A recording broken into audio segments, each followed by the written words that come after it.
All right, let's just jump right into it. Today we're doing a massive explainer on the entire ancient history of India, and I mean the whole shebang, condensing millennia into one epic journey from the Stone Age right up to the 7th century CE.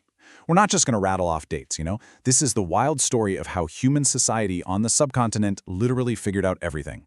We're talking grid-patterned cities, mind-bending philosophies, and massive, sprawling empires. To make sense of all this, we're breaking this explainer down into 5 distinct eras. Prehistory and the first cities, the Vedic age shifts, new philosophies, the Age of Empires, and finally the Golden Age. Think of this as our roadmap. So, just to wrap our heads around the sheer scale here, we're jumping from humans using Paleolithic stone tools 500,000 years ago, all the way to the incredibly sophisticated reign of Emperor Harsha in 606 CE. It's a colossal span of time, so definitely keep that massive macro scale in mind as we dive in. Okay, Part 1. Prehistory and First Cities, from Stone to Grid. Now think about this for a second. Tens of thousands of years ago, way before the very first written words, people were already telling these deeply emotional, relatable human stories. For instance, in the Bhimbetka rock shelters, there are these beautiful depictions of a mother and child that date back roughly 35,000 years. It totally flips our understanding of early humans, right? They weren't just barely surviving out there. They were expressing themselves. They were creating art. Eventually, those early, scattered settlements blossomed into what we call the Indus Valley Civilization. And it was huge. It stretched across vast river valleys to establish a completely unprecedented level of interconnected society by around 2600 BCE. The craziest part? They were pioneering astonishing civic engineering, but seemingly without a single centralized dictatorial ruler calling the shots. Their innovations were just staggering. I mean, we're talking cities like Dolavira featuring standardized bricks, super complex stormwater drainage, and streets laid out in a perfect mathematical grid. Plus, they had these complex seal cultures for trade and standardized weights. It was an incredibly organized society. Moving on to Part 2. The Vedic age shifts, pastures to kingdoms. So as the urban centers of the Indus Valley kind of faded out, rural pastoral communities rose up. And a really fascinating detail from this era is the chariot. Now, these weren't merely for combat. They were the ultimate status symbols. Think of them like the luxury sports cars of the ancient world.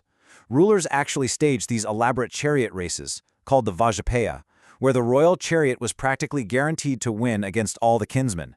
It was essentially a massive public relations stunt to prove you had cosmic approval. But this era also brought a pretty stark societal shift. We see a direct evolution from an earlier, more egalitarian, cattle-herding brotherhood, where, by the way, women had equal opportunities for education, into the later Vedic period. And that's where things changed. A heavy agricultural economy took over, women's status unfortunately declined, and the rigid Varna caste system really started to solidify. This also triggered a massive shift in human motivation. Warfare evolved from, simple cattle raids into highly organized territorial conquests. The very word for these new states, Janapada, marks this exact leap. People stopped identifying simply by their bloodline or tribe, the Jana, and started identifying by their physical land, the Pada. They were fighting for territory now. Which brings us to Part 3. New philosophies emerge, Buddhism and Jainism. As those later Vedic rituals became incredibly complex and, frankly, super rigid, a massive philosophical revolution sparked in the 6th century BCE. People were actively looking for an alternative to the intense social stratification and those super expensive, elite-controlled sacrifices. So, religions like Buddhism and Jainism emerged, offering egalitarian spiritual paths. And instead of using the elite language of Sanskrit, they deliberately used everyday languages, like Pali and Prakrit, to connect directly with the masses. By rejecting that strict caste system and focusing heavily on nonviolence, or ahimsa, they completely transformed the cultural fabric of India. And they left behind an incredible physical legacy too. These ancient faiths inspired absolute architectural marvels, like incredibly intricate rock-cut caves. And you have to understand, these weren't just simple places of worship. They were massive cultural centers carved straight into the living rock. Taking literal generations of painstaking work to complete. Next up, Part 4. The Age of Empires, Mauryas and Central Asian Contacts. So, starting around 321 BCE, we enter an age of massive centralization with the Mauryan Empire. This was the very first subcontinental superpower. And to understand the sheer scale of the Mauryan state, consider this absolutely unbelievable fact. They were regulating and quality checking diamond mines centuries ahead of anyone else. Seriously, the famous ancient text, the Arthashastra, literally laid out exactly how the government should control diamond extraction and trade. It proves just how terrifyingly advanced their economic oversight really was. Because running an empire of that magnitude, it required immense bureaucratic muscle. We're talking dozens of specialized government departments, regulating everything from vast forests to bustling factories. All of this was backed by a huge spy network for social control, standardized punch-marked coins, and an export trade so vast they were sending indigo and ivory all the way to Egypt. Now, following the eventual decline of the Mauryas, interactions with Central Asian groups, like the Kushanas, brought some serious, game-changing military tech to the subcontinent, namely the saddle and the stirrup. I know it sounds super simple to us today, but back then, this triggered a massive cavalry revolution. It gave mounted forces unprecedented mobility and a completely unfair tactical advantage. But, these invasions from the northwest weren't just destructive, they were incredibly culturally productive. This fusion gave us the Shaka-era calendar. It placed India firmly on the wildly lucrative Silk Road under King Kanishka, and it birthed the Gandhara School of Art, which is this absolutely perfect, stunning blend of Greek and Indian artistic styles.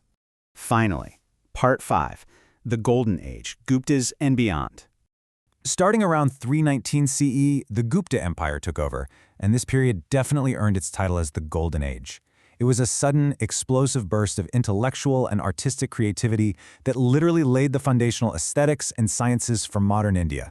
We're talking groundbreaking advancements in mathematics and science, a golden age of Sanskrit literature, the elaboration of complex Hindu temple architecture, and the absolute peak of global university learning at places like Nalanda. And this deep, profound respect for learning actually extended right into later diplomacy. Take Emperor Harsha, for example. He actually used his immense political muscle not to start a war, but to issue a directive commanding neighboring kings to ensure the safe, prompt passage of the famous Chinese scholar Xuanzang to his court. It just speaks volumes about what these rulers truly valued, doesn't it? And hey, while these massive empires were rising and falling in the north, we absolutely can't forget that the south was flourishing simultaneously.